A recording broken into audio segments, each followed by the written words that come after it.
Hello, hello. Hey everyone. How's it going? Hopefully you've been doing good. Anyways, today I thought I'll do another live stream. I've been going on this sort of a semi bi-weekly cadence nowadays, so that's good. But what I want to do today is I want to take a look at Playwright MCP.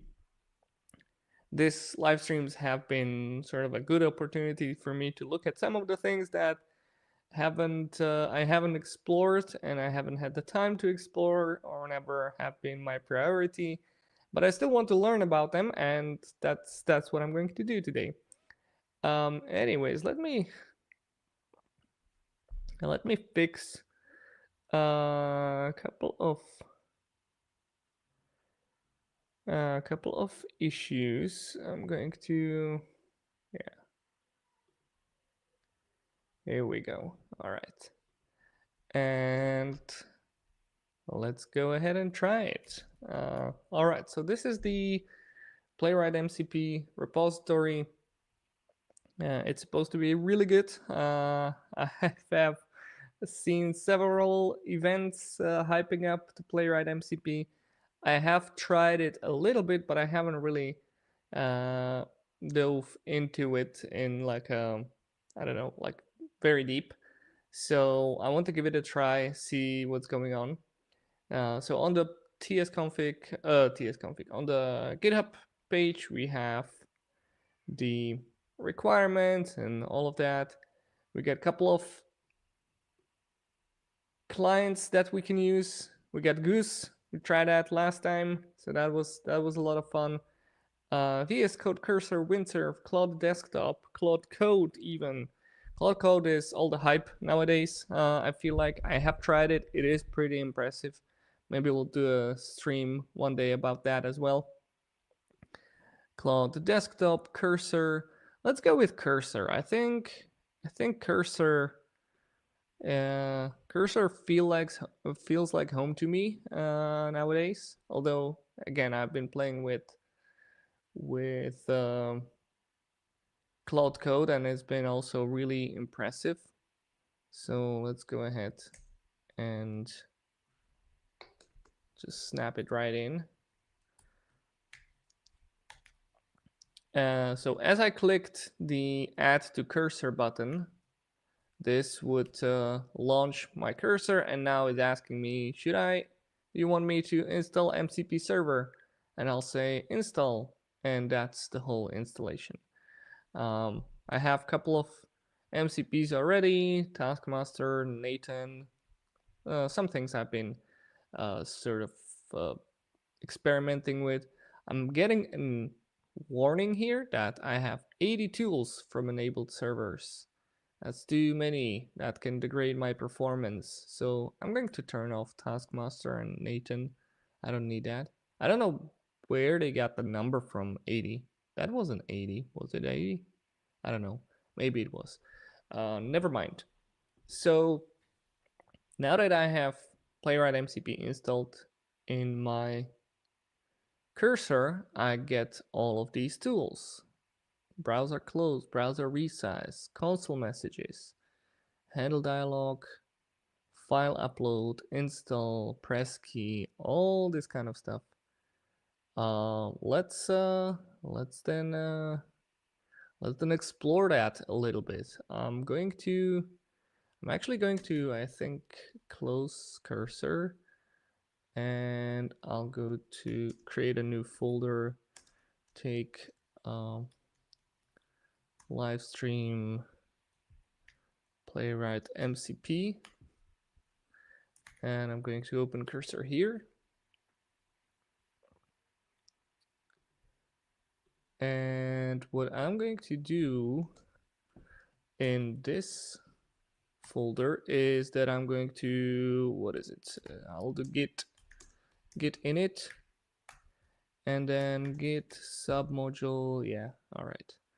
So what I'm doing here is I'm copying a clean branch of my Trello application. Actually, I don't want it in the Trello app folder, but in the current folder. So let's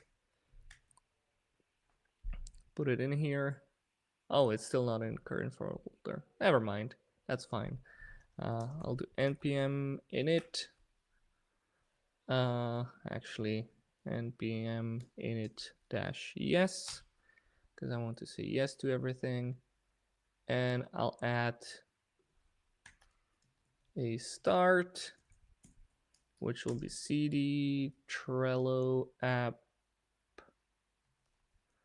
view vt ts, and then npm run dev. I think it's npm start actually. What's the script for starting my application? Start, yeah. So npm start. Okay, this is usually what I do for when I do my workshops, and I set stuff like this. Like I have my application in this folder, and then I have in the root folder I have a package JSON that will start this. That's just like a side note here. But let's actually go to the Trello app thingy, and I'll do npm install. That's what I need. I'll install the application. Hopefully it won't take long. And now I'm going to do npm start to start the application. And this is now running on localhost. So those of you who saw me doing demos already know that I have this nice little application. It's a Trello clone, so you can create your boards and lists and cards. Super easy stuff. I made this application basically for myself, for my Cypress workshops, so that I can have something to test on. And it's all like, it's a local, the database is just a single JSON file. So like there's literally almost nothing happening in here, but it's good for, you know, like test automation and stuff like that. But what I want to do today is to try the Playwright MCP and try to see if I can interact with it.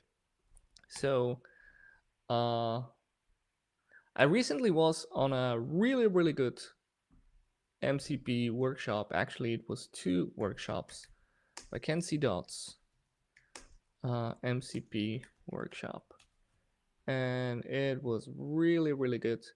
And for me personally, it was like really technical. You've got to learn all about MCPs, what they are, how to build one, what are the capabilities, really like a deep dive. It was super cool. What was, you can see the upcoming dates are already sold out. So sorry, Kent, I'm not not getting you any new customers here, but I'm pretty sure he's going to. Oh, you can join the waitlist. So yeah, if you're interested in that, I highly recommend join the waitlist. Come to that. It's quite technical. It was a bit technical for me, especially the advanced version. The basic one was great, but what I was trying to say is that Kent was really amazing at helping you build the mental model around MCP, because I thought of MCPs mostly as of like like an API for something, right? We got Playwright MCP, so you call an API and it will do the Playwright things, right? You have GitHub MCP, so you'll call the API and it will do the GitHub things. But that's actually maybe not the best way to think about MCPs. And he kept on repeating that MCPs are more like apps that you can use with AI. So nowadays we have web apps, right? You open a web app, you have buttons, you have different functionalities, and the app does stuff for you. And MCP is like that in many ways. You interact with it the same way you would interact with a web app. The thing is, like right now, what we have is pretty limited. So What we will see today with Playwright MCP is just the beginning of what MCPs are able to do for you, right? Because basically nowadays we have this chat windows, we type something into a chat, MCP will get called, will provide some additional information, and then we get the response from AI or some action from AI or a tool like Cursor, right? It will launch a browser, it will do some interactions in it and stuff like that. But in the future, what MCPs will be able to do is to respond with a with like a UI, right? So I don't know, give me analysis of the data from, I don't know, my GitHub activity, and it will give you like last 3 months, this is how many contributions you did, or something like that. And it will be visual and not just only text. And that's, again, like, that's only part of it. You got database access, you got resources access, you got combinations of those, so you can create like a whole chain of things that the MCP should do for you. It's if you dive into it, you find out it is like a really powerful concept. It doesn't do much nowadays, although still pretty impressive what we have. But like measuring or judging MCPs on their capabilities today is actually pretty. It's like quite premature. We're not there yet. That's what I'm trying to say. If you go to Model Context Protocol, security best practices, actually client features, where's the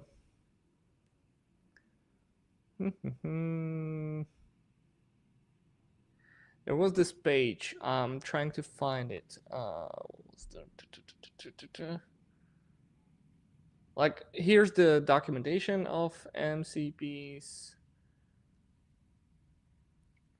but there was a thing I wanted to show you, like capabilities overview. I don't remember, but yeah, we got like authorization, stuff like that. All that thing, like some of the things are coming, some of the things are already out there. Example clients. Yes, this is the table I was looking for, right? So let me zoom that in a little bit. So here we got feature support matrix, and the columns are different features. Different features that MCP could provide, right? Resources, prompts, tools, discovery, sampling, routes, elicitation. So, for example, elicitation is basically MCP asking you for additional permission, but not like doing that through the AI, like can I access your file system and stuff like that. The things we have seen tools like Cursor already do. But like with a pop-up window, is this okay? You say yes, no, or you write a prompt or something. You got prompts, right? MCP with custom prompts in the background, prompting your AI for additional information or for additional thing. We got tools. So tools are like widely supported. And this is what I'm talking about. If you have tried MCP, you probably have experience with tools, but this is not the only thing that MCPs can do. There's the documentation already has like lots of other capabilities, resources, prompts, discovery, sampling, and all kinds of crazy stuff. So as you can see, there's almost no tool that has like the full scale support. GitHub Copilot actually has. And then we have Fast Agent, which I believe is mostly for testing MCPs. And then if we look at, I don't know, Cursor, where's Cursor? Here it is, right? We only got tools. So maybe me opening Cursor on this is not the best thing. But I'm pretty sure the Playwright MCP, Playwright MCP only has tools, right, in its capabilities. I think so. I might be wrong here, but I don't know. Here's the configuration. Oh, that's nice. It has like a CLI thing. Cool. We'll try that. Isolated, standalone server, programmatic use, tools. Okay, so we got tools. That's it. Ooh, PDF generation. Nice. All right. Let's actually test it because I've been rambling about MCPs. So let's go with. So we have that application that is already running on localhost 3000. So let's go open the browser on the location localhost 3000. Let's see what happens. Localhost 3000. Generating. Oh, here we go. Calling browser navigate. So AI is able to understand that this is what we want to do. This is the thing. A cursor would like to access the microphone. Not sure why you need that, but okay, why not? The tool I've been using isn't cursor. That's Super Whisper. People keep asking me about that. It's actually quite popular nowadays. Anyways, okay, so we got perfect. Successfully opened the browser and navigated, and the page is loaded and shows Trello app with navigation bar, with logo and login button, a main section with my boards heading, a board section with create new board, a footer with a link to Philip Hirt's website. All right. So let's try and see if we can actually ask the MCP to create a new board with a new list and a new card inside it. I'm curious how far we can get in this automation workflow. So let's try that. Create a new board in the Trello app, and when that opens, go ahead and create a new list, which will then enable you to create a new card. So let's try that. Let's see what happens. I actually wanted to see it automate stuff, so let's try and see. Wait, will it browser snapshot? Browser click. Oh, look, it clicked. Let's see what's going on. My project board, nice. All right, so it's doing thing. Here are my hands. I'm not doing anything. It's well, you see my cursor anyway. So all right. Enter list style. List title. Will you be able to do that? It looks like it's figuring stuff out. One thing about this application is that there are some things that the application does for you. So for example, if you create a new board and you don't have any lists, then the list creation part, the input field where you put in your new list name will be open and focused by default. So that's a situation where like the expectation of what the testing script should look like and the actual outcome might sort of diverge, and you need to understand what the application is doing in order to create a successful automation, right? And yeah, because if you went into all of that blind and just go with the instruction that I gave you, which was wait, where is it? Create new list, then create a new card, blah blah blah. It's that's not enough information. If I were to tell you like write a test like this, and you would start writing script, there might be some context that you might be missing because you don't see the application.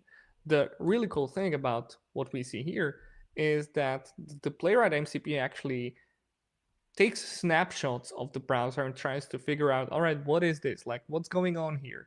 I have the instruction to click this button, but where is this button? Do I already see it, or do I have to click on something in order to delete? Or I'm thinking of delete now. Or what I meant to say is, do I have to do something in order to find the button?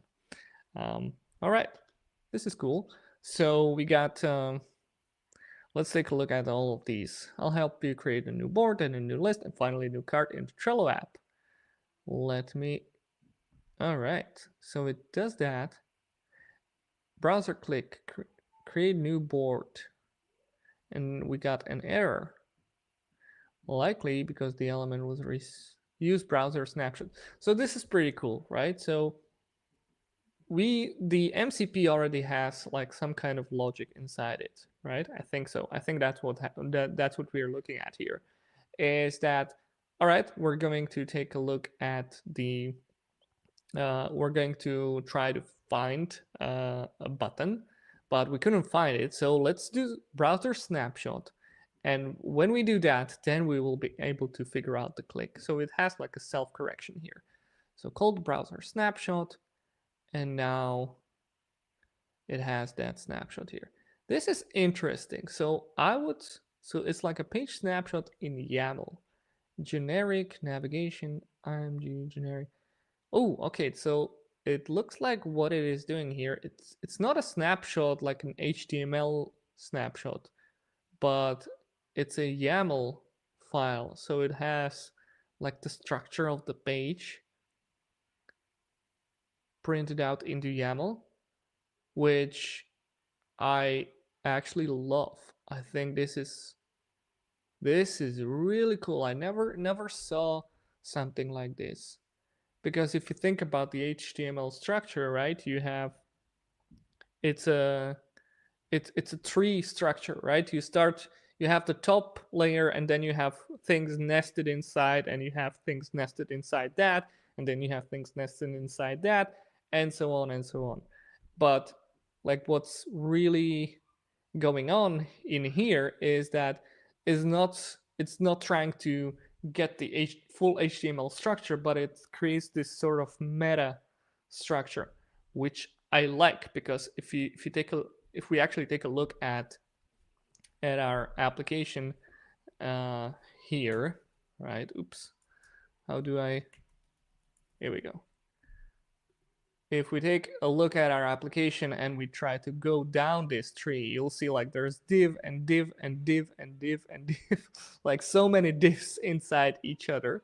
I know, like, yeah, we should be using semantic whatever, but we're kind of already doing that still. But even then, you end up with like a bunch of divs inside it. But what this does is it doesn't like copy all of the divs, but it creates this meta tree, like of only all of the important stuff, only the things that are actually useful, that are actually that will help us navigating this browser. So yeah, now we can see current elements, right? So you'll see we have in here generic, we have navigation, there's an image inside that navigation, and then on the same level we have generic reference E22. So there's the heading, there's another board, and here's cursor pointer. So it like tries to find where are the where are the parts of the application that you can actually interact with. I'm wondering if this cursor pointer, how does it evaluate that? Like, how do you know that there's a pointer cursor? Is that just by CSS, or do you actually look for like the even listeners on that element? You know what I mean? So cursor pointer is that my cursor changes from the default, like the arrow, to little hand, right? That's the cursor pointer CSS thing. If we go to the CSS properties, let's go to the computed, because we can see that there. Cursor pointer, right? This is what this element has. If we go to somewhere else, I don't know where would be a good place. I don't know, let's go with the background. We don't even have the cursor property, right? Because it's the default. Wait, I thought default is going to show up. Cursor? Oh, it doesn't show up? Okay, I thought it was going to show up. Never mind. The thing is, how is this evaluated? Is it Am I going to throw it off if I do the cursor default or something? We'll try that. We'll try that. Anyway, I really like this. I'm been rambling about this for a long time. Okay, so now I can see the current elements it'll find. It has that reference from the meta tree. I don't know if it's called meta tree. I just call it meta tree. And then click new board, blah, blah, blah, page state. All right, sweet. Okay, I really like this. So great, the board creation has appeared. I can see the text board, browser type, browser click. All right, so it chooses to click, although if it would hit enter, it would do that. Browser type. But that's, if you want to press enter in Playwright, how do you do that? You don't do type, right? You do press or not? I don't know. Not so good at Playwright yet. Excellent. Board was created. It checked the URL. Sweet. Like this is really, really cool. I really like the fact that it has like this constant feedback going on, right? Because if you use like Playwright code gen, it's a really nice thing, right? You open a browser and it records your interaction. But what it does, it's basically it's recording the interactions, but it is blind to what the application is doing.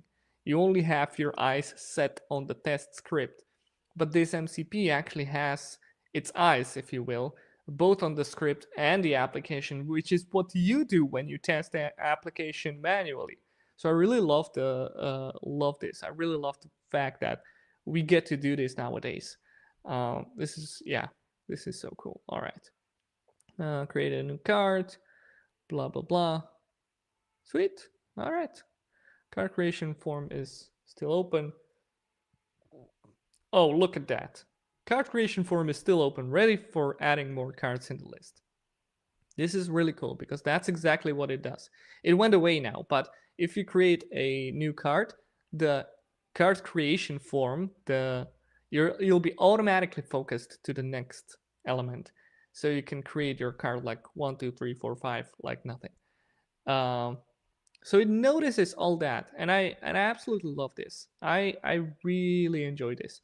So I'm going to try to do something like, let's see, initialize. I'm going to dictate. Initialize a new Playwright project. I want you to make the Playwright installation, set up the config file, and add the sequence of actions we just went through to the tests folder. You can delete all of the example files that are normally created during the installation. We'll see what happens now. Let's specify this in the root folder. Let's go.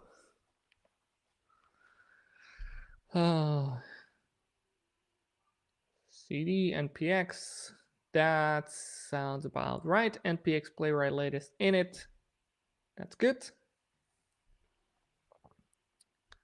So let's continue. Let's see what happens. Oh, we got an error. Unknown command init. Wait. How do you? My lack of knowledge is now showing very much. So playwright.dev, get started, npm playwright, npm init, playwright latest. What did it do? npx play. Oh, okay. No. Let's stop it. This is the thing with, LLMs. Like, they gather information from the internet.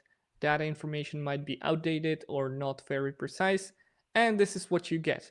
Usually I get this a lot whenever I create a new, I've been like creating some applications recently, and when you want to use, for example, Tailwind, right? So Tailwind is this amazing CSS library.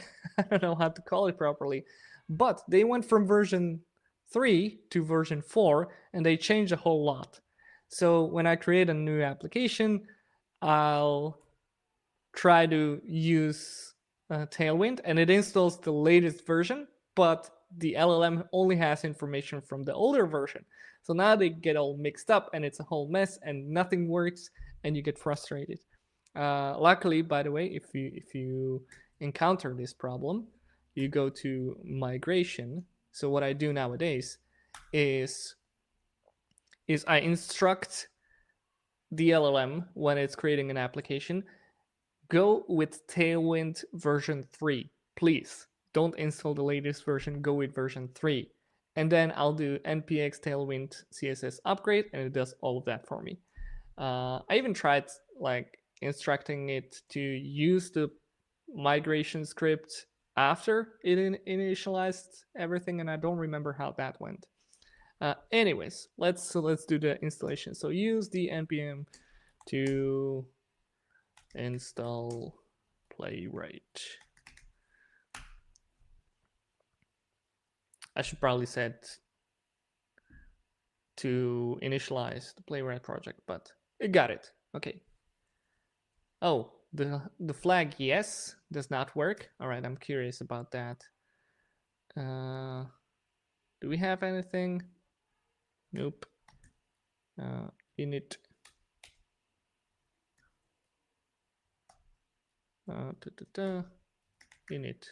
Init scripts initialization. I was wondering if the options actually have the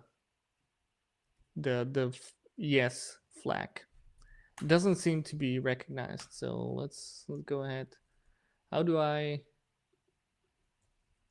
interact with this? What's going on? Move to background.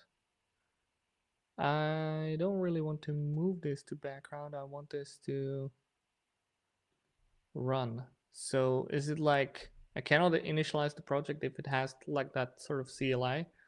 Yeah, it didn't complete fully. Let me try a different approach.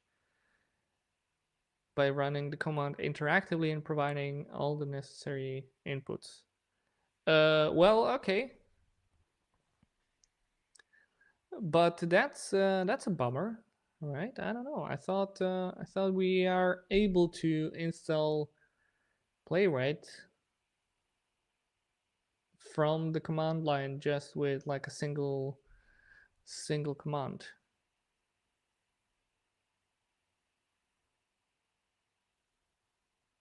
Oh, hey everyone in the chat. I keep not noticing you. Sorry about that. You're kind of out of my scope, but I saw Gabriel. I think I saw Dennis saying hello, and I don't see him anymore. Where did you go, Dennis? Come back. Generating command. Well, this is frustrating. Like, why does it? We did this, right? This didn't work because it's interactive, and for some reason, Cursor has problems with interactive commands, and I thought I'm pretty sure I was able to use this as a terminal and actually interact with stuff like this, but it looks like I cannot. Anyways, okay, I think what we should do now is, should I try it again? Let's try it one more time. And if not, I'm just going to do that manually, which is fine. I don't care. I really have a suspicion that you can do that. The flag, yes, that doesn't seem to work. So let's you know what? I'm just going to do the terminal thing. I'm going to, where's my, this is a bit cramped. Let's just open a new terminal. I'll do the, not yes. I'll do the Playwright init. I'll go through this. Tests, GitHub actions I don't want. Sure, install browsers. So I'll do that manually because I know better, and then I'm going to skip it. By the way, curious about this. If anyone from the knowledgeable about say Playwright can tell me, like, do you have to do the installation of browsers all the time? Like, does every project now contains like this 200 megabytes of browsers? That seems excessive, but I see that thing all the time when I work in a new project.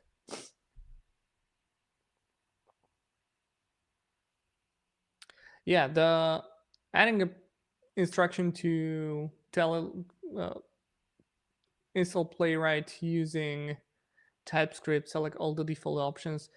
I don't know how well it will do that. I see you choose not to run the command. Would you like to proceed? No. I installed Playwright manually, so proceed with the rest of instructions.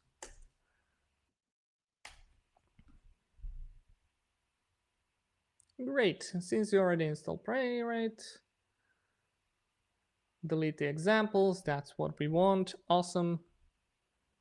Test examples. Good. Yes, sure. Remove that. Interestingly, it had no problem deleting the files, but it had problem deleting the folder. That's good, I guess. I don't know what kind of permissions I have already set up for the application. It has set up the config. I love that. That's great, and it has figured out that the web server is actually in the subfolder, so that's really cool. And now we have the Trello app script. Let's take a look at it. I'm really curious. No, I don't need this. It even did a README. All right, you went above and beyond. Test scenarios. Okay, sure. Test structure, arrange, act, assert. Like, that's nice. I didn't ask for this, but okay. And now we get Trello workflow. So let's take a look at this test. Playwright test, describe, should create a board list and a cart. Sweet. Heading.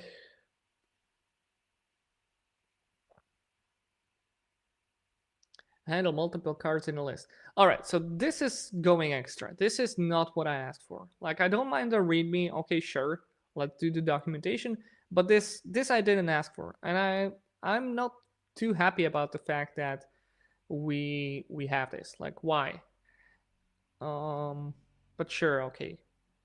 It is a good coverage, I guess. But I only wanted the script that we have done before, and I'm just skimming through this. It looks like this is good, but whatever. Verify all the cards. Should create multiple lists. Okay, sure, why not? Let's accept this. Let's open our chat. Playwright test list. Let me also test the configuration by working a quick test. All right, so this is going to fail because my Trello app is still running. So if I run Playwright with the configuration we have here, configuration, here we go, and Playwright is instructed to use the base URL of localhost 3000 and run this web server with this command, it would fail. So I need to kill this process. Let's just kill all of these. And then if I do run, I don't know what the dash list does. Oh, listing tests. Nice, okay. All right, lots of text. Thank you so much. Let's run it. Let's go with UI mode. And let's see which of these tests actually run and what they do. Let's go tests. What do you mean no tests? Where are my tests? Oh, I know. Wait, I don't know.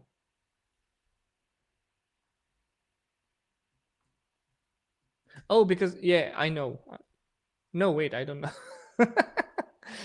Wait, I thought I'm not in the right folder, but I am.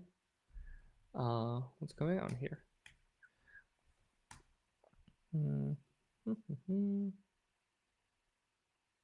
Test there is tests, so that should work.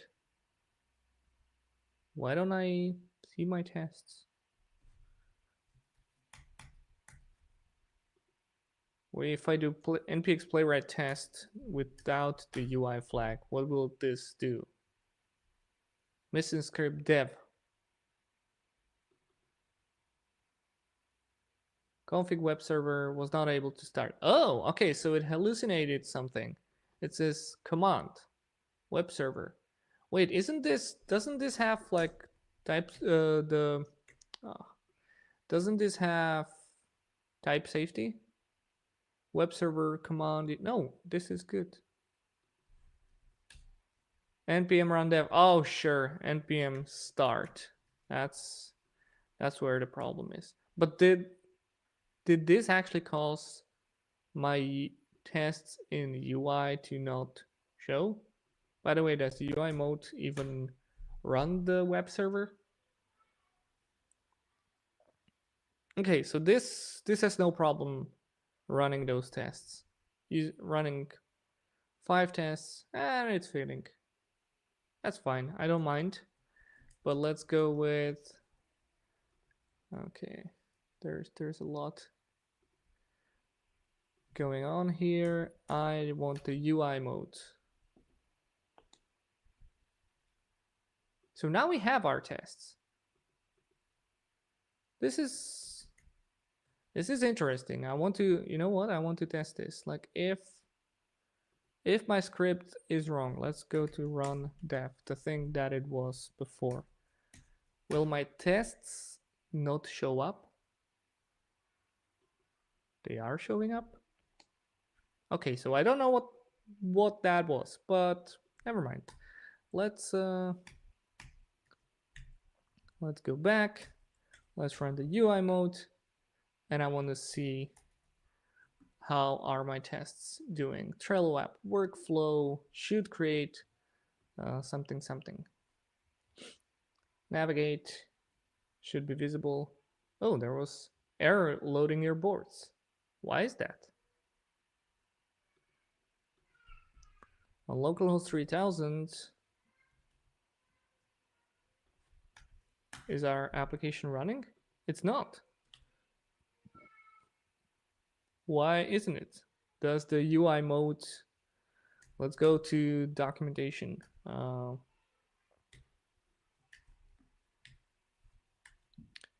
Playwright.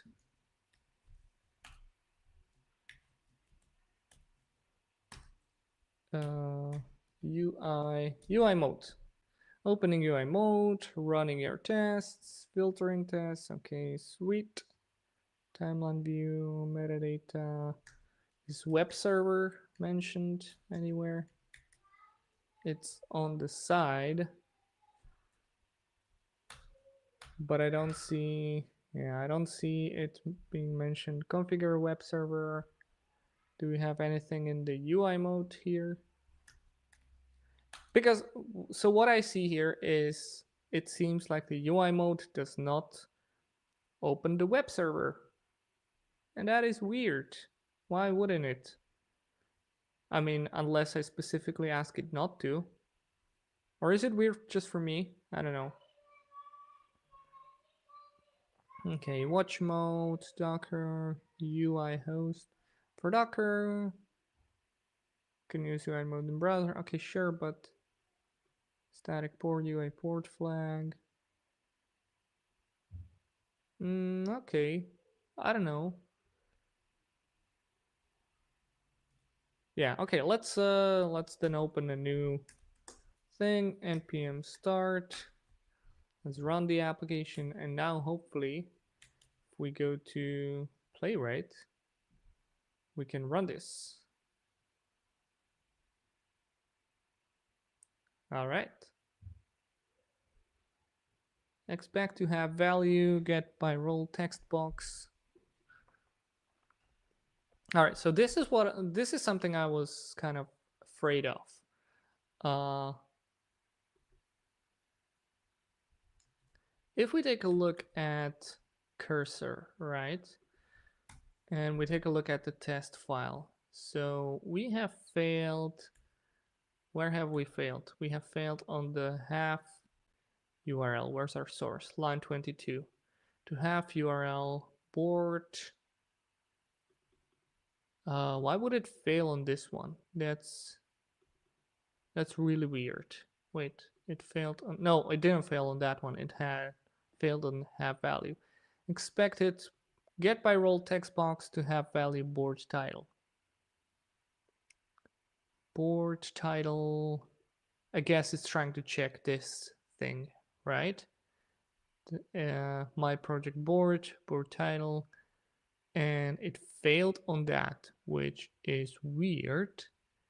Oh, I guess it's because it's not really selecting the right thing. It goes just get by role text box to have value board title, but we actually have two text boxes in here. The list title and the project board. So what I'm seeing here, right, if we scroll up to our MCP interaction, this one, right, and when I look at what we see here, I see that there's a difference. It's not it. So in my mind, what I thought, what the Playwright MCP is going to be useful for, is I'm going to call the MCP, give it an instructions in natural language, what I want to achieve, and then take that and use that as my test. But the problem here is that the Playwright MCP does not seem to give you like the result of that interaction, right? Because I was interested in this. This was great. It figured out what it needed to do. It did that, and then I basically told it, yes, that's awesome. I want that to be my test. And then we like struggled with installation, and then we struggled with running the web server, and then we struggled a couple seconds more, and now we're finally here. But what I see here, I don't think it's the same thing we had over here. So that's a bummer. Verify we're on the board page.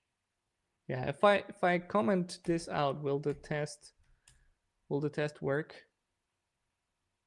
Navigate to.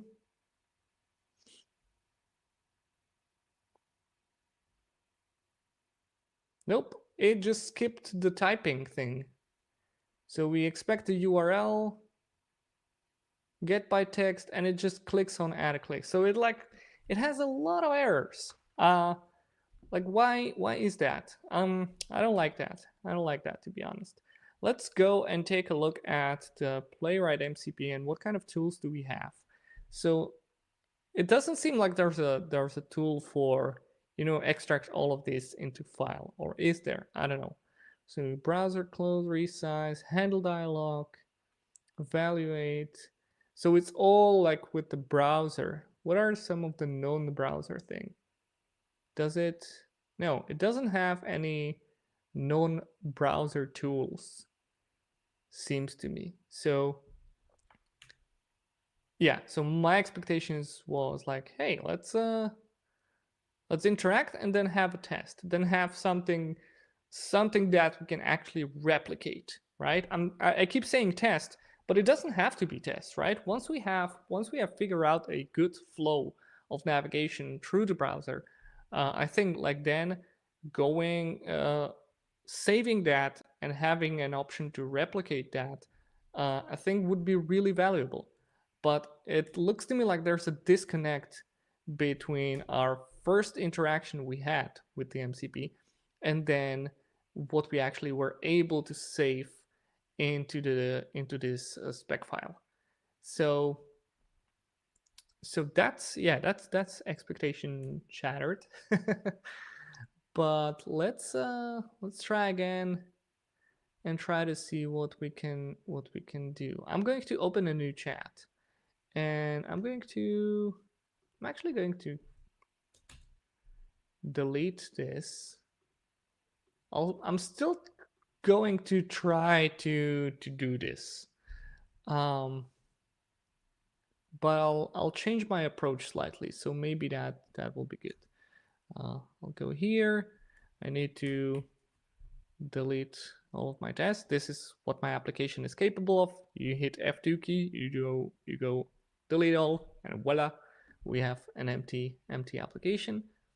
So let's now go with okay. On localhost 3000, there's a Trello app application. Open the browser on the localhost 3000 location, create a new board, inside of it create a new list, and inside of that list create a new card. Once you're finished and you have the interaction complete, save all of that interaction into a spec file inside the test folder. Tests folder. Let's see what happens. I'm really curious. I'll help you interact. Oh, sweet. Thank you. Browser navigate. Do we have the browser already running? I don't see it.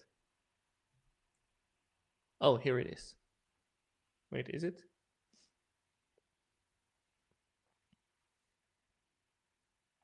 Oh yeah, okay. This is the one. So we got my test board to do. Now it should be adding another card. Sweet.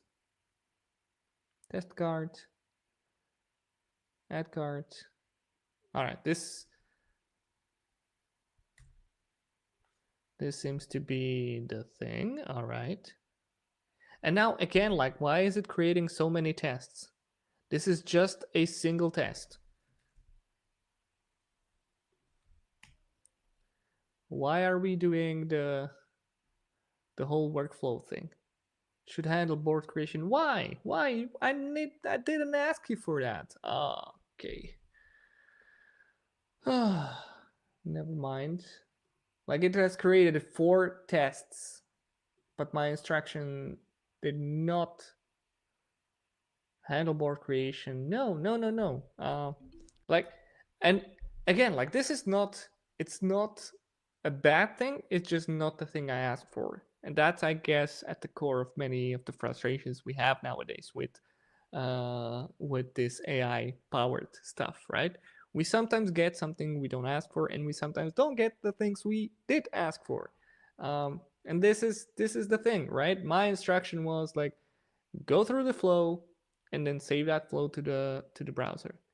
And it went through the flow, and now let me create a Playwright test spec to capture this entire workflow.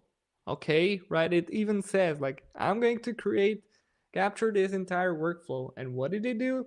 It captured this entire workflow and then added 3 more tests. I mean, you're expecting me to give you an applause for that? Yeah, I'm being not nice to AI. If it's listening, it's going to, I'm going to die when the AI overlords take over. Anyways, so we got this. So let's go and try and see at least the thing I asked for. How is it doing? Trello app workflow should create. Let's go.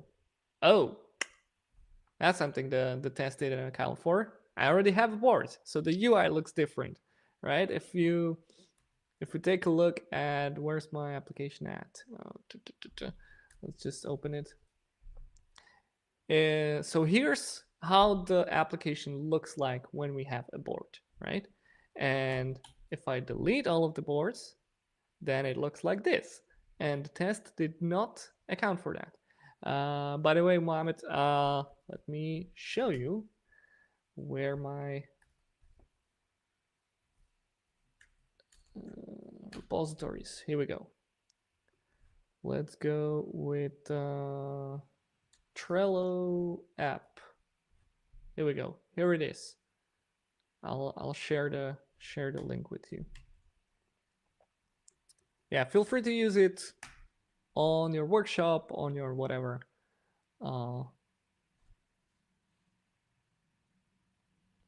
Yeah, it's open source. Feel free to contribute, whatever. All right. Anyway, so here's the problem, right? Let's try it again. I have deleted the data. I'm not going to bother with the instructions now. Let's go.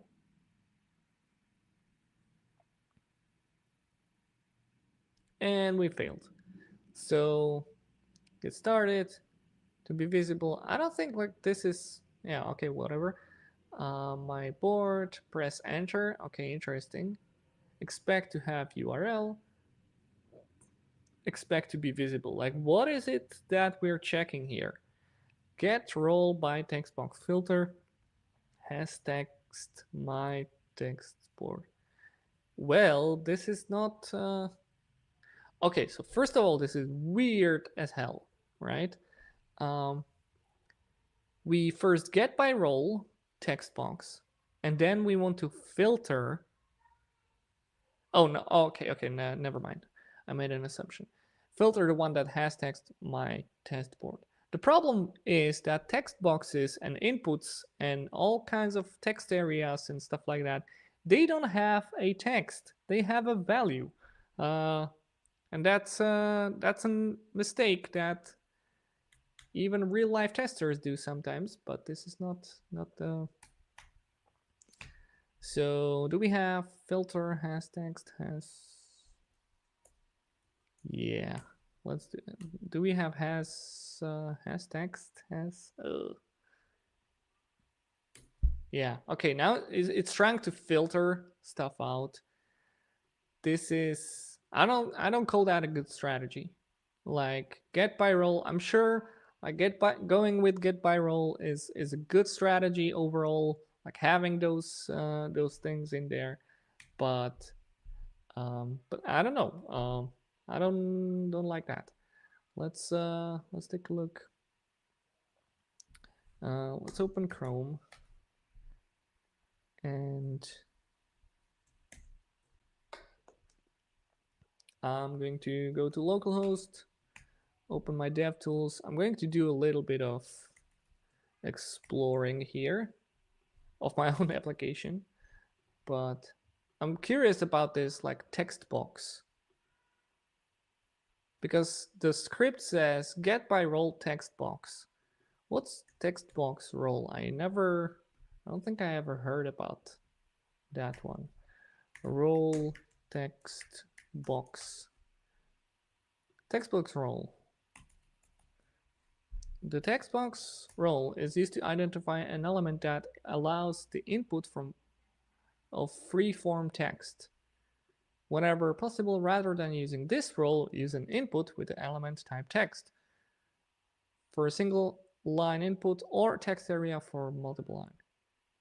Okay, role text. Oh, so there's like a div role text box thingy going on. But so usually if you have an editable div, you would do role text box and then have content editable true. That's what makes the div editable. But what you really want usually is just use input or text area, right? Yeah, Dodosaurus is saying it'll lead to multiple scenarios in my app and instructed him to save the knowledge in some kind of memory at index that memory. That didn't work as expected. Yes, I think like, so one thing that I immediately recognized when the Playwright MCP came out was because I was like, yeah, Playwright, it's a testing tool, right?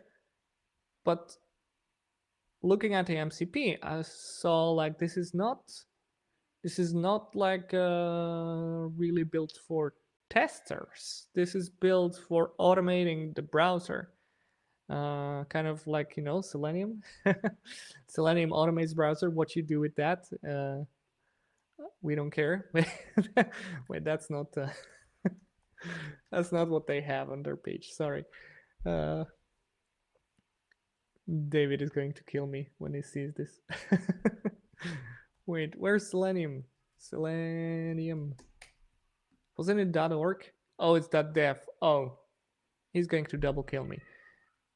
Automates browser. That's it. What you do with that power is entirely up to you. And I feel like the Playwright MCP is like, hey, we automated the browser, right? We go at cursor, look at the tools we have. We have all kinds of browser tools. What you do with that, it's totally up to you. And don't get me wrong, it's really powerful. It's just like, for some reason, my mental model of what I will be able to do with that is a little bit different. I thought like, all right, code gen, but on steroids. But it does struggle, as we've seen, we do struggle with making that bridge from the MCP Playwright interaction to having a static TypeScript spec file that we can run over and over and over again. And that was the thing I thought it was going to do, but it doesn't seem to be really good at it. And Dodosaurus basically is confirming this this with me. Also, I was kind of disappointed with the fact that I think this might actually be a cursor problem, not a Playwright problem. But like when we did the Playwright npm init Playwright installation, it had that CLI where you can pick, like your language and GitHub Actions and installing browser, etc. And it couldn't interact with it.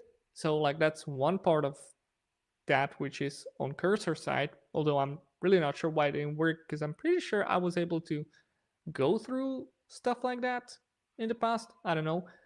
But then on the Playwright side, I don't see like when you do npm init, you get like a couple of questions, right? Package name, blah blah blah, but you can do -yes, and that will skip all the questions. Does Playwright has that? I searched for in the documentation and couldn't find it. Maybe that's on me, but it would be really useful, especially in this like AI powered cursor IDE sort of interaction. All right. So let's try something else. I want to, I'm going to delete this. And I'm going to use Claude Code. Let's open this. And what I want to do here, yes, sure, proceed. What I want to do here is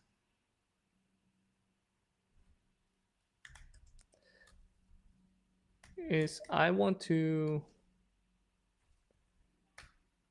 initialize. I thought I'm going to give it an instruction.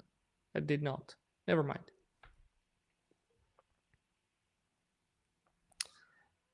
But something I've been experimenting with lately, and that was basically creating a map of the application that I'm testing, and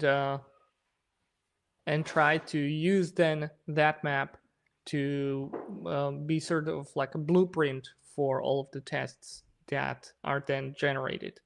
So Claude is successfully burning through lots of tokens now, but let's now, I'll let it finish. Create Claude. Cool. npm start. This is really cool. All right. So what I want to do now is I want to give it the Trello app folder. Wait, I thought I'm going to Trello app. Yes, this is the thing. And I'll go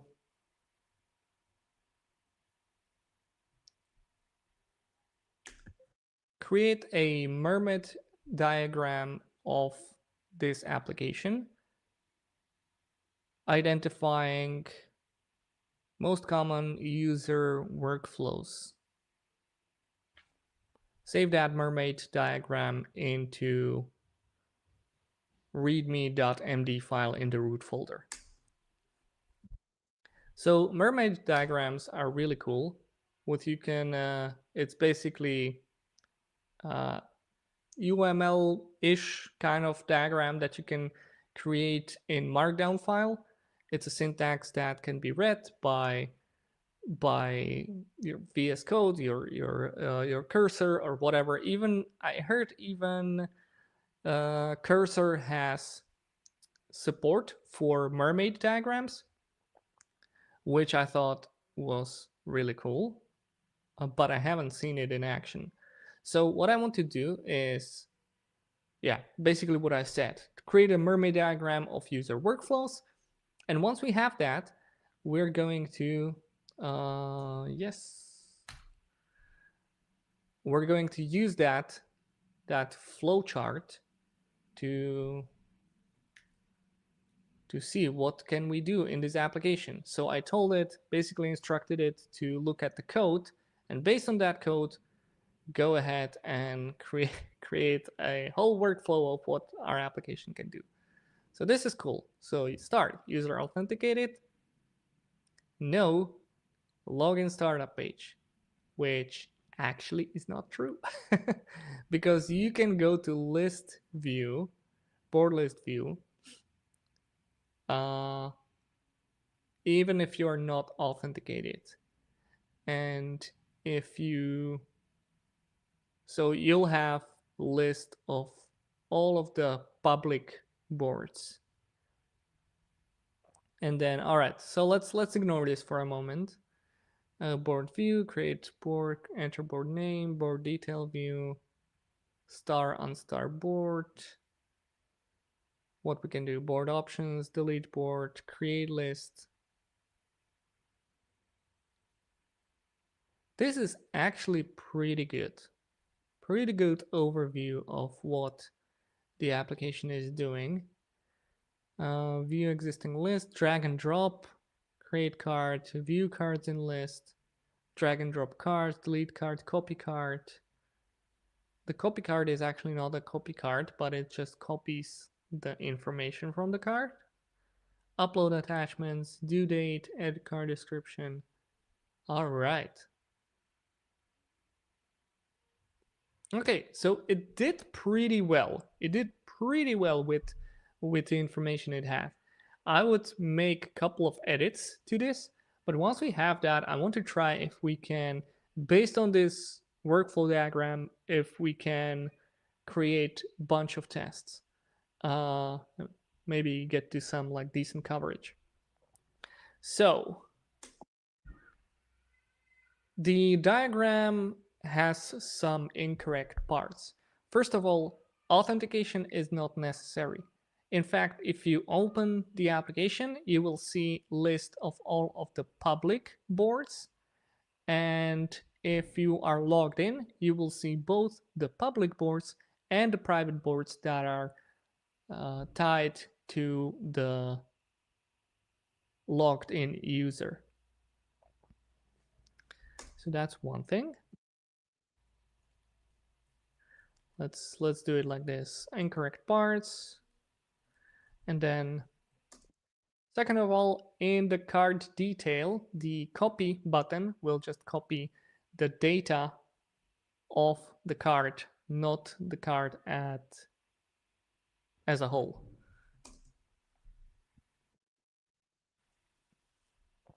All right. So we'll go, please correct these mistakes in the diagram.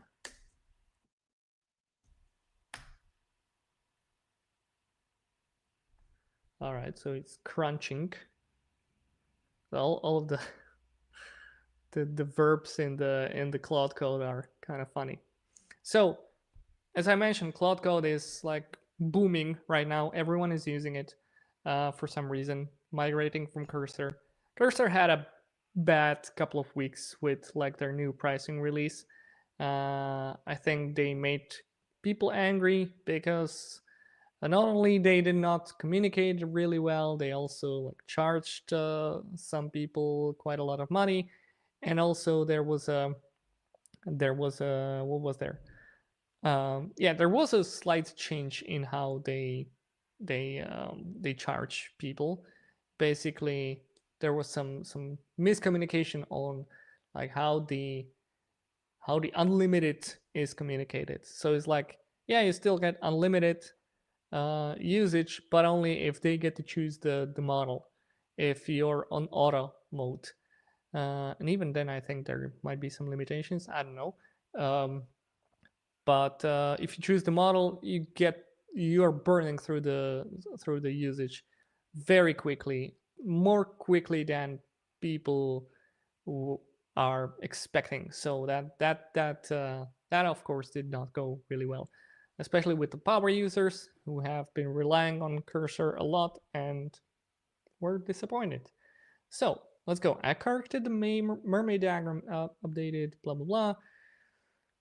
App now starts with public boards without requiring a login. Login is optional. Sweet. Copy functionality, copy card data. All right. That sounds good. So let's take a look at the diagram. Let's see what it shows.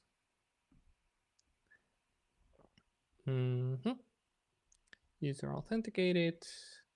No. Wait, what? This did not really...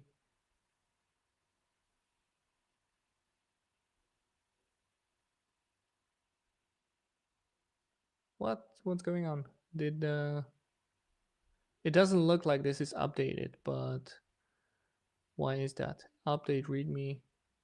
Did it do update mermaid diagram? What kind of changes it did? I don't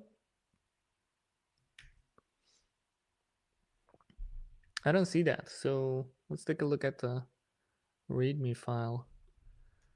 I wonder if it's just my preview tool who's not seeing the changes, or is it actually broken? Let's take a look at here.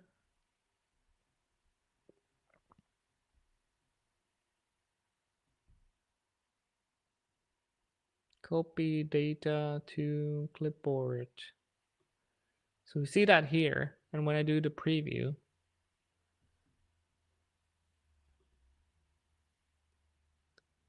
copy. I don't see the copy data to clipboard. It makes me think that maybe the preview is not working here.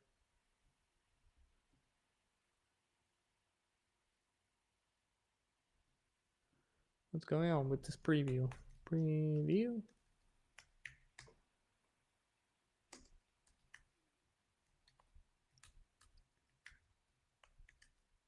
Refresh preview. Let's go. Ooh. Okay, now we see the change, so that's good. Can I zoom it in? Can I? Oof, I can, but this is not a... okay, never mind. I'll just move this out of the way. Can I? I cannot. There we go. So board list, public boards, want to log in, board list, public plus private, create a new board. Okay. All right, it's a little messy, but I think it does represent what we have in our application. And now what I want to do, should I use Cloud Code for this? Let's do that. Let's do Cloud Code. But I'm going to open a new instance. Just like start clear. And you know what? I'm actually going to, where's my Claude MD file? I thought we had a Claude MD file. We don't? Wait, what happened here? We did the init, right? I'm not hallucinating. I thought it created the Claude MD file. Let's go init, and based on the README file, create a Claude MD file. Let's just init based on the README file. That should work.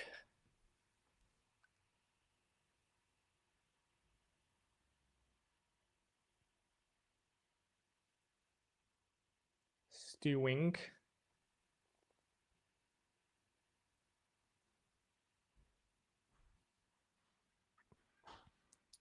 So Dodosaurus is saying, that's actually a good point here. Stakeholders pressure us QAs to AIize our workflows, but they do not want to hear that what makes most sense for us are just cursor or similar code completion generation tools. I don't know. I think cursor is great. Like if you're doing test automation, what you want, if you want to, so before AI, you were using your IDE to create test automation, right? And then when now in the age of AI, we have AI powered IDE. So like, isn't that the answer? Recommend me some magical tool that will satisfy our managers. Yeah, I don't know, like what kind of tool your managers need to satisfy themselves. Maybe it's not a AI tool. Anyways, I think so. I'm trying to navigate this as well, right? Because I keep thinking about where does the AI thing fit into testers workflow, right? So just today we tried Playwright MCP, and even that doesn't seem to like do the thing that I personally wanted from it. But Notosaurus actually mentioned that as well. So where does it fit? Like in the test automation, that seems like a legit use case. That feels right. We have AI powered IDEs. We can use them to generate code, to scaffold projects, to like make ourselves faster in creating test automation. The thing, however, and I've been saying that for years now, the thing about the test automation in general, right?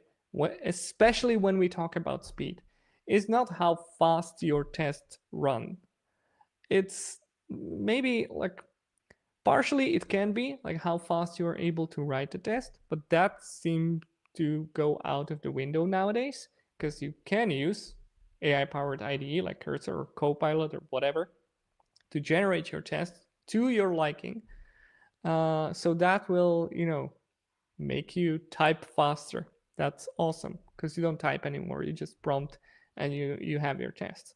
But like then, what is the most problematic thing? What takes the most amount of time for you as a tester is not really test automation code related, at least not in its like creating tests or running tests. It's debugging tests, right? And debugging the application. And this actually goes like wide. This is a thing that's common for both testers and developers and everyone. AI is really good at seeing how code looks and then trying to figure out how a code for something that you want might look like, right? We saw that in the test. I don't have that anymore. We saw that, right? It has generated what you might call valid playwright code. So good for you. LLM does know how the code looks like. The problem is that it doesn't really have a good idea of how the code runs, right? Because if you think about it, we write code and then it goes to the browser and runs. And that part is such a black box for LLMs. They have no information in there. Like not no information. There's obviously lots that can be gathered. If you enable, like console logs and stuff like that, it can do some type of debugging, but it's still quite not there. It still takes a lot to debug your application, and I think that's important thing to think about, right? Uh, Eventually, yeah, maybe LLMs will get better at it, but I don't see I don't see that happening too soon because that problem is really, really hard. You need to make hard connections. So as you know, I'm part of Replay. We have been developing a browser that records everything that's happening inside it. That's the way I usually explain that. And that actually provides very rich context for LLM to understand how the code is actually being ran and how it will behave once the browser opens and it goes off, right?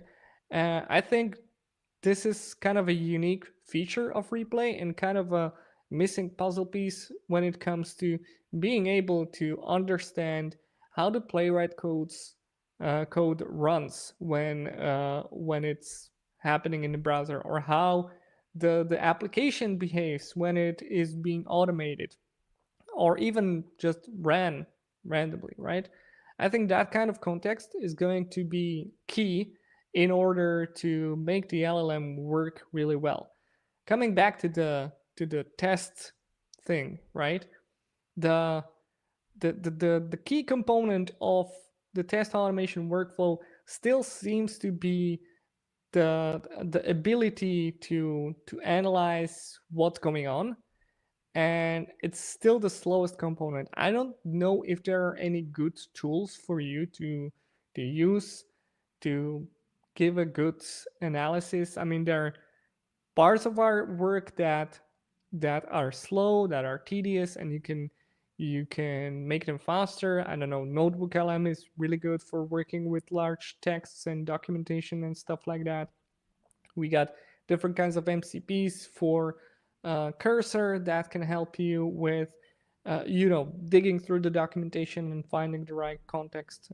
Context 7, I believe, is the name of the tool.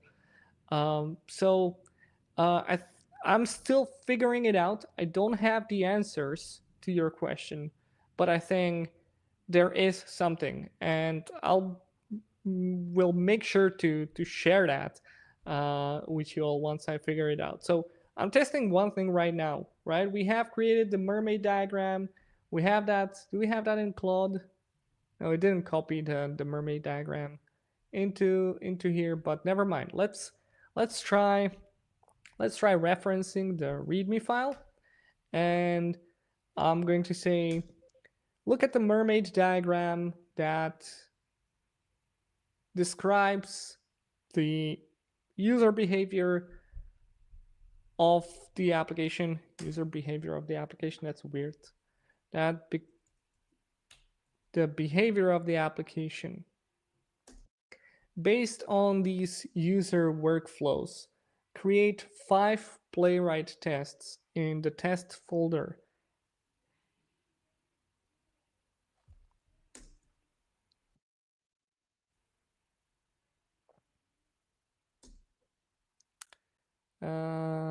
Let's make sure. All right, let's leave it at that, and let's see what's going to happen. I'm really curious how Claude is going to work with that information. Oh, and by the way, maybe we can create.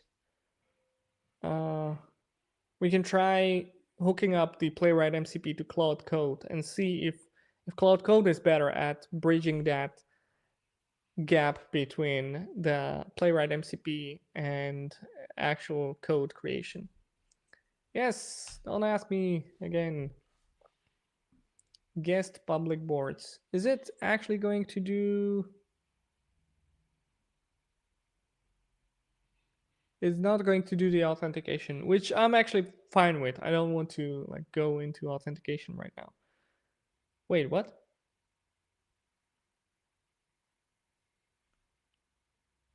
Create test for user login and board creation workflow. Okay. Okay, never mind. So it does. Create a test for search functionality workflow. The application does not have search. How did it come up with that? Search cards. Okay, my bad. I did not notice that there's a search in the mermaid diagram. How did it? Wait, do I have search? I'm being Oh, I do have search. Oh, I totally forgot about that. I don't use that in my in my workshops. Okay, that's good. That's awesome. We have search. Wait, I haven't, like, how do you trigger search? Oh yeah. Oh, okay. Cards. Sweet. All right. I totally forgot about the search function. Okay.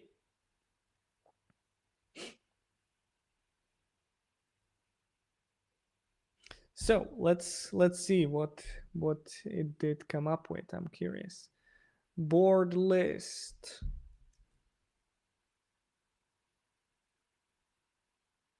There's a lot here. There seems to be like even some type errors here. There's a lot. You know what? Let's open a terminal.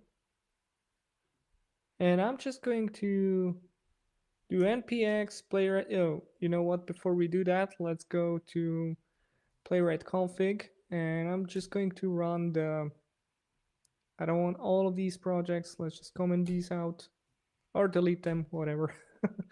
And do npx playwright test and just run this. I'm curious how many of these will actually pass.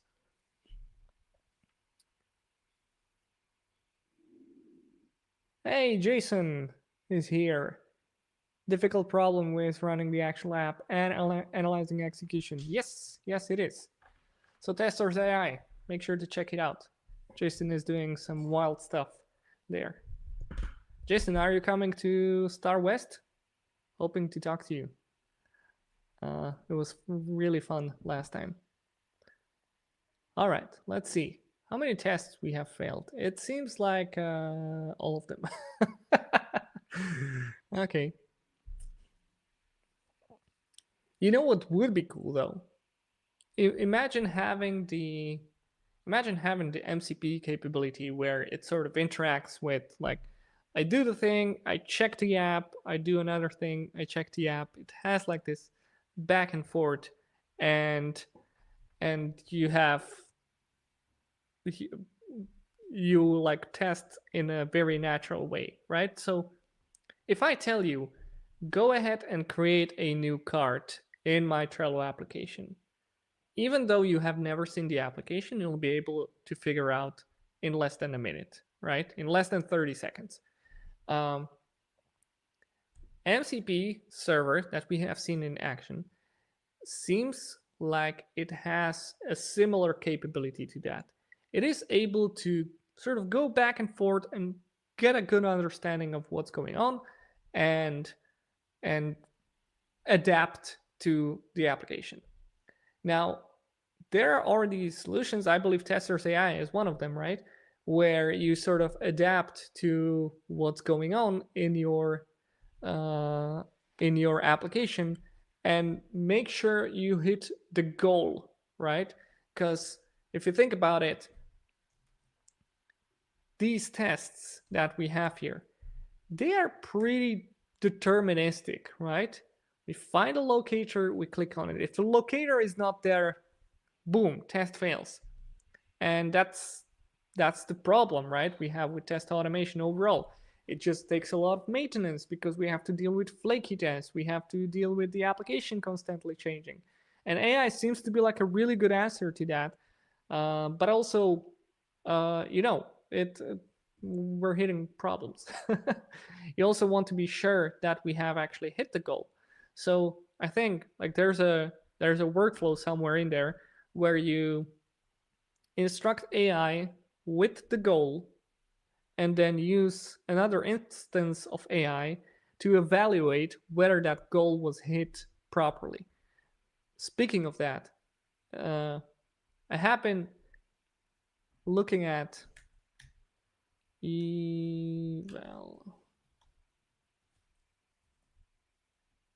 MCP evals and evalite.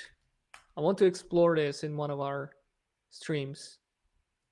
These kind of tools are an interesting mind shift when it comes to testing, right? how do you test something that is not deterministic? If you have like an MCP, you have an MCP tool, you instruct it to do it something, but this gets attached to the AI workflow to do something which is like very non-deterministic. You cannot use a Playwright spec file to check whether that is good, right? Whether it is the result you wanted. But what you could do is instruct another instance of AI to evaluate the results of the first workflow. All right, did it get things right? Right. So because nowadays what you can already do is you can send a picture to AI, right? And like say describe what's in the picture, or you can send a file to AI and say like give me the most important 5 points of this, right? So in the same manner, you could instruct AI to look at a test result and say like, all right, did it actually get to the result I wanted? So this is the instruction, this is the result. Let me know if this result is actually good, if it did not, create any false positives or whatever. And when you give me that result of the evaluation, just give me a score. Give me from 1 to 10, how well do you think this was executed? And then you can have your alerts set up. All right, this went below 7. We're not completely sure that our application is working as intended because it seems like maybe there are some false positives or something like that happening. So this is like the eval approach to testing, and it's like the thing you do with AI powered apps. And I suggest everyone in testing that's like currently doing testing and is trying to figure out AI is to look into what evals are and how to actually use them, and like what's the even like the fundamental idea behind them. I think it is going to become really important, and there's a good chance you're not going to be writing tests, but you're going to writing evals in the future. Um, that's a bold prediction. I don't know if that's true, but it's definitely an interesting area to explore. So make sure to do that. Uh,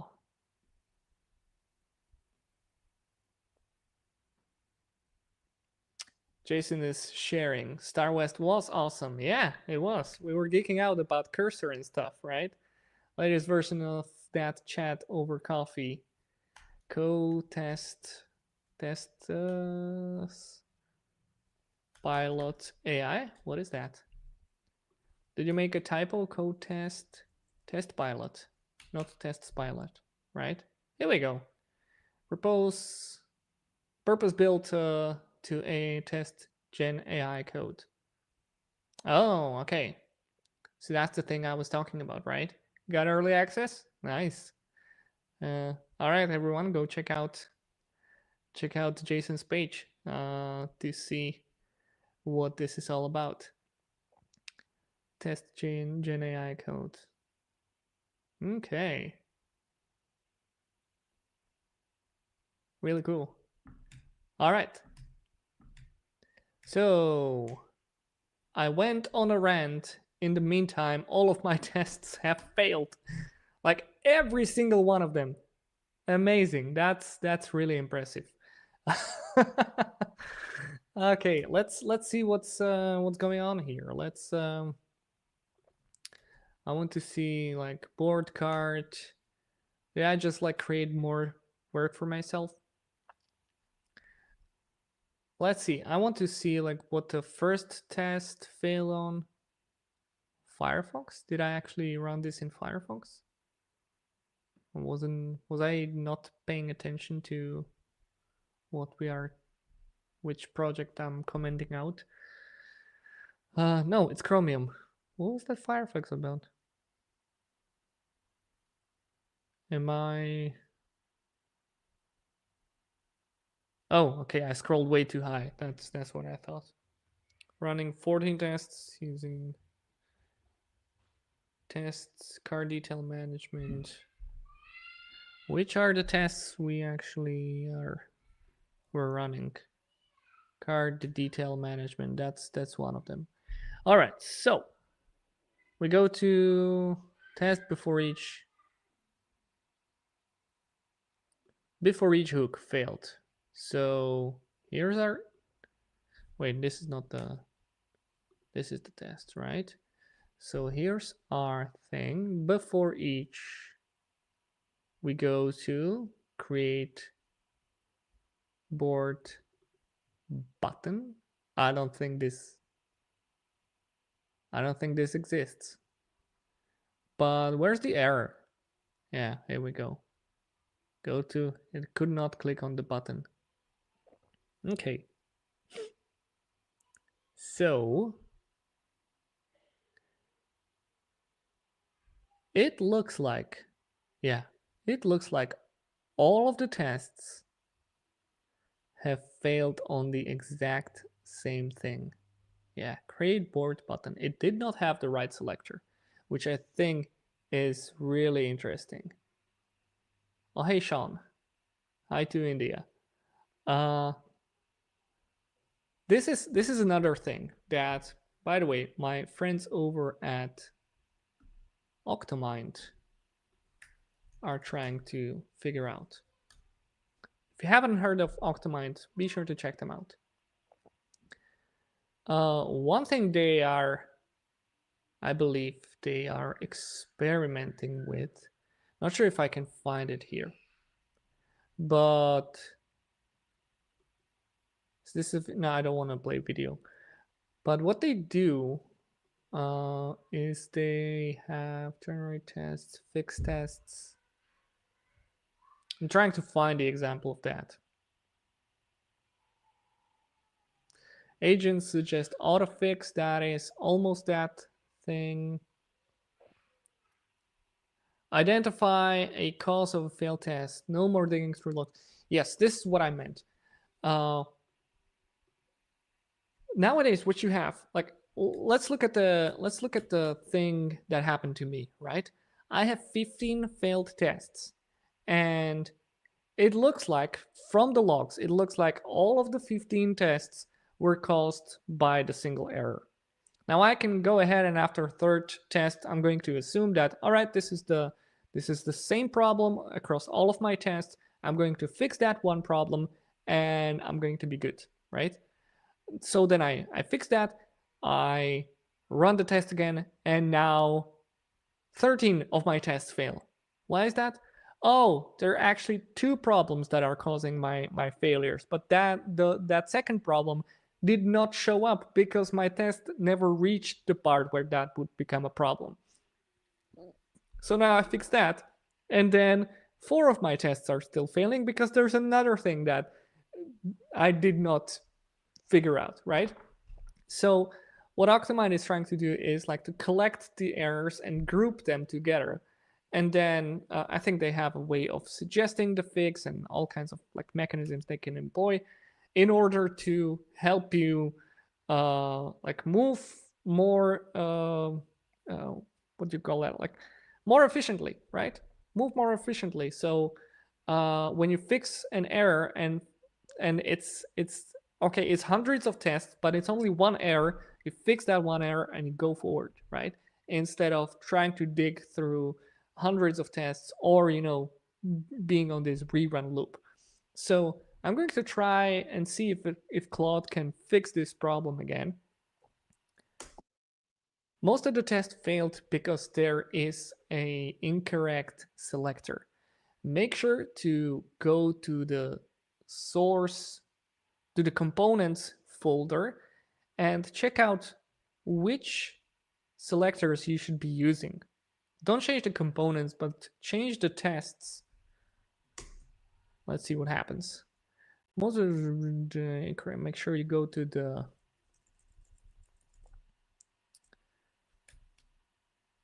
components folder. We can reference that, right? Components folder.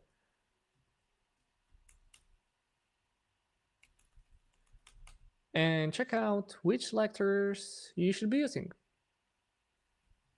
Change the component files files only change the test files, the spec files inside tests folder. IDE disconnected? Why? Never mind. Let's see what happens. I'm really curious. And I wonder like how many tests are going to be failing after that. Examine component files to find correct selectors. By the way, this is one of the workflows that I felt like are going to be amazing. Like once you have your test code and your application code living inside the same thing, which I always said is the right way to do stuff, right? You can use IDE to do stuff like this, right? You have the source code, so why don't you, make sure that the tests are like applicable to this source code we have in the same repository. You actually don't have to have your source code in the same repository, because with Cursor and with Claude and with all kinds of AI tools, you can actually make connections between those repositories. So, if I did the same instructions with the with my with the application, and that application would be living somewhere else, I could still do that. So that I think is kind of cool. I'm really curious what's going to happen. I'm going to kill this process. I'll create another one. npx playwright tests. Let's just wait for that to finish.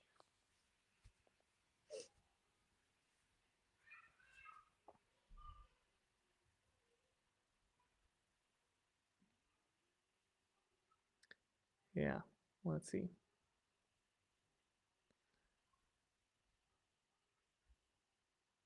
So looking at the output here, it does seem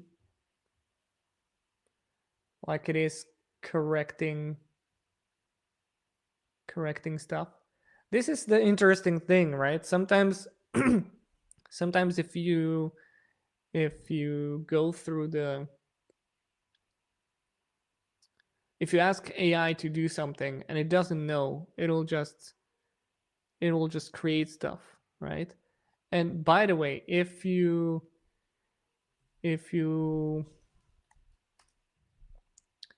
go through, Andrei Karpathy, this video, I'm sending a link in the chat. This video is a must. It's 3.5 hours long. It's worth every second. If you're ever going to interact with any kind of AI, this is the thing you absolutely must watch. You have to. There's no discussion. You have to. It's like reading the document. It's not even like reading the documentation. It's like getting your driver's license. It's that important. You should absolutely watch it, because it explains in very easy to understand terms what LLMs are, like how do you build ChatGPT, what that even is, how that works, why it does some stuff that it does, right? Like things we have seen, hallucinating, or when you ask ChatGPT, what's your model, and it says Anthropic or whatever, right? All that kind of stuff is in there, and it's really well explained. It's really good. It demystifies what AI is, because people have been saying crazy stuff like it has a conscience and it's self-aware.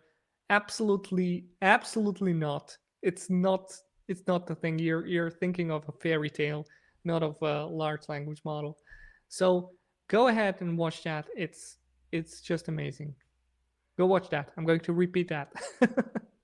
Even like go away from this stream and go watch that, because it's that important.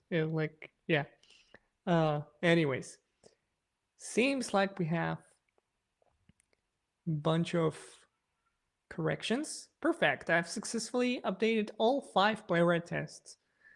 From the actual view components, here's a summary. That's a good summary. So look at how many selectors we actually did not have right. So LLM did not know what was the right selector, so it just made one up because it knows there should be a selector, but it didn't know what selector should be there. So, and that's something that is explained in that video. So make sure, again, go watch it. All right, let's run the tests. Let's see what's going to happen. And Jason is saying +1 to that Carpathy video.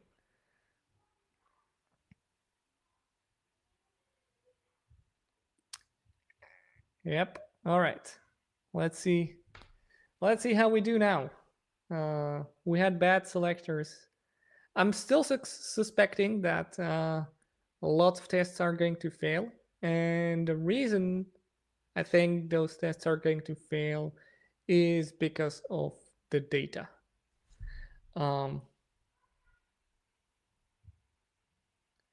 It's basically because when the application behaves differently when there is data versus when there is no data. Oh, look, hey, here we have a good example of that, right? Should allow guests to view public boards and create a board. And it says, well, I have found 7 elements, but I only wanted 1. What the hell? So that's the data problem. Ooh, here we go. We have 1 passing test, 2 passing tests. Here we go. We're getting there. All right. So since I know the data is the problem, if we look at our application, look at this. This is all what we created during the test. Maybe even with the test before, but that doesn't matter. What we want is we want a, what's it called? A setup script. I'm not sure how aware Claude is about setup scripts. So we're going to try. Let's go with create a setup script that is going to run before all of my tests. Make sure you use the right setup workflow as described in the Playwright documentation. Inside the setup script, you're going to call an API to the root of /API/reset with a post method. This will delete all of the data and will make sure that our test will be passing. That is a long instruction, so I'll see. We'll see what happens. Especially wondering about that.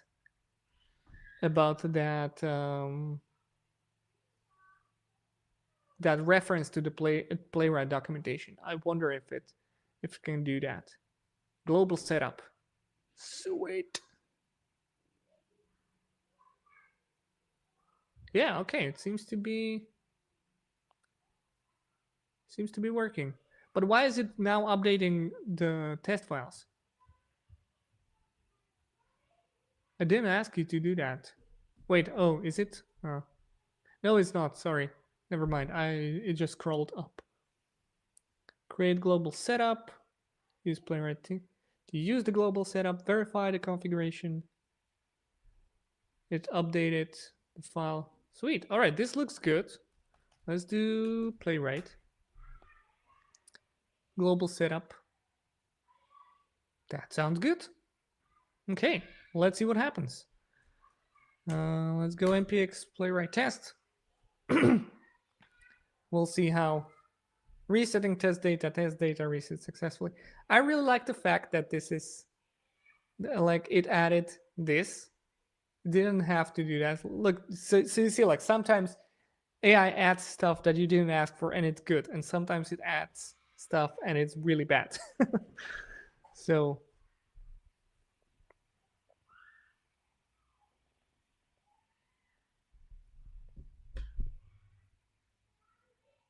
all right, we're still failing. We'll see how many tests we'll have passed. 14. Is it going to be like all of the tests are now failing?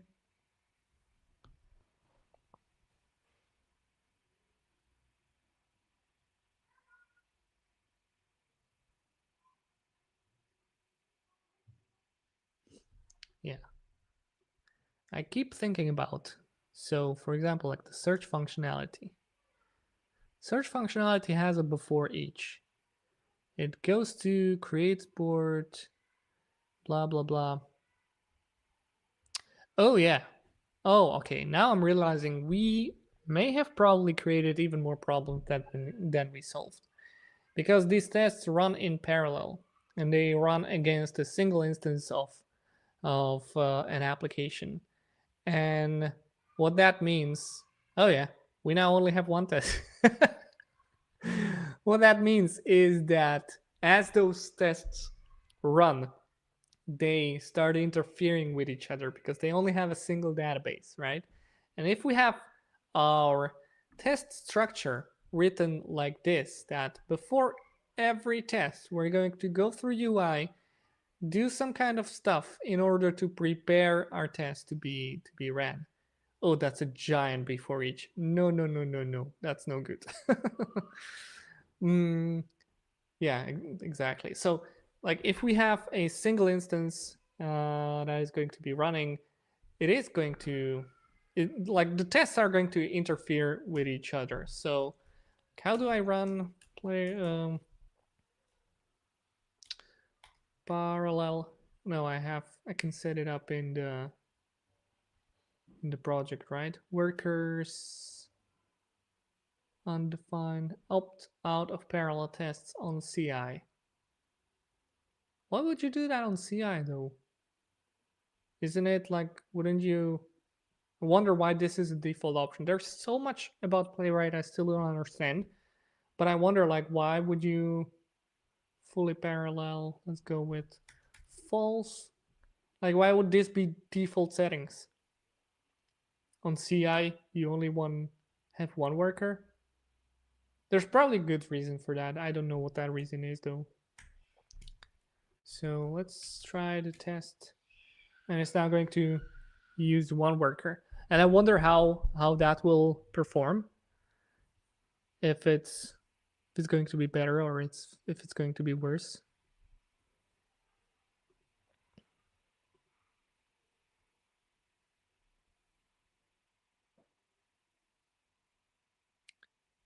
But we'll see. Doop, doop, doop. No, it's still failing. Still failing. Why? Because waiting for locator data create board did not work. Oh, well, it's it's kind of related because in this case, it did expect that there would be at least one board in there. Okay. Workers one. Thank you, Mohammed. The chat has a slight delay, so it takes a while for me to notice you and for me to for the message to actually come to me. Okay. Still failing. Create navigate board. Yeah. No good. No good. We're not getting very far with these tests. But it's still, I think it's still valuable information. Like there's let me find one thing and we can close this live stream on that notion. Hopefully I'll be able to copy the link. So this is from Gergely thing that I read yesterday, and I think it sort of is the underlying theme of this live stream today. So how it started: AI vibe coding tools will replace devs. How's it going today? Do vibe codes successfully, securely, and responsibly do this? Provide it with a detailed spec. Break down tasks into as small ones as possible. Separate dev and prod environments. Use version control and create backup points to every single operation the agent does, and be prepared to roll back when needed. Run security checks on every change and the agent does. Assume it does insecure stuff by default. Do not give access to the agent to the prod. Never trust the agent. Verify every step it takes. What I'm waiting for to be added soon is Ensure human reviews all critical code paths changed. Use feature flags when shipping new stuff or even bug fixes. Add monitoring and alerting to detect any suspicion changes in prod. Yeah, so here's like the story that's been making rounds last couple of days. Replit had deleted users database, like production database, and there was a big ruckus around that, and even the CEO of Replit sort of reached out to the guy, but that's kind of funny, right? So today I sort of I started with Playwright MCP, then I sort of went on and create a mermaid diagram to serve as a blueprint for my tests.